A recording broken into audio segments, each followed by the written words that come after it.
Hindi po yan biblical mga kapatid. Kasi po ang patay, wala na po yung alam po sa mga nangyari po sa mga buhay.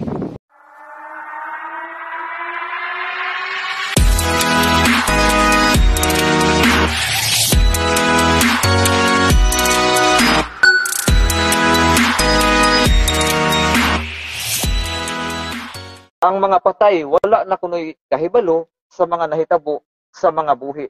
Ang gitumbok niya ni ining teksto, mga kaigsuunan, mao kining nasulat sa Ecclesiastes, Kapitulo 9, versikulo 5 hangtod sa 6, mga kaigsuunan. Ug ato nang basahon ang maong teksto.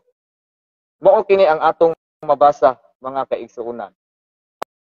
Ang mga buhi, nasayod nga mga matay sila. Apan ang mga patay, wala na'y mahibaluan, bisan unsa.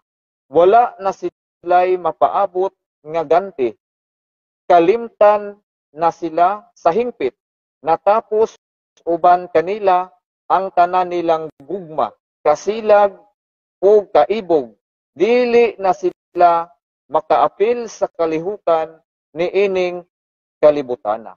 Amo na iyang giingon nga useless kuno ining gihimo natong mga Katoliko nganong atong iampo ang mga kalag sa mga nangamatay, nga ang mga nangamatay wala naman na sila kahibalo, dili naman na sila makadungog, dili na sila mubati sa mga nahitabo dinhi sa kalibutan, sa nahitabo dinhi sa mga buhi.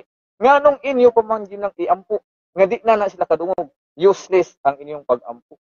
Unsa may gipasabot sa maong teksto nga dili na makadungog, dili na mubati, dili na makasabot, ang gi-refer ni ana mao ang lawas sa tawo. Nga inig kamatay, simpre di na gyud makabati, patay na gud. Apan atong sabton, unsa may definition, unsa may buot ipasabot sa pulong kamatayon. What is death? Ang kamatayon, mga kaigsuunan, mao ang panagbulag tali sa lawas ug kalag. Once nga mubiya ang atong kalag sa atong lawas, mao na nga patay ang lawas. Mao na nga dili na makadungog, dili na makabati, kay mingbiya naman ang kalag. Apan ang kalag mamatay ba? Dili mamatay ang kalag. Asa man paingon ang kalag, inigbiya na sa atong lawas. Pagtulunan ra ba sa Sabadista, sa SDA, mamatay ang tao, ilubong ang lawas, ilubong pud og apil ang kalag. Kana mo'y wala sa Biblia nga pagtulunan. Maghulat lang kuno inigbalik ni Kristo. Asa man ang pagtulunan? Asa man sa Biblia? Wala man sa Biblia. Asa padulong ang kalag sa usa ka tawo nga mamatay samtang ang iyang lawas ilubong?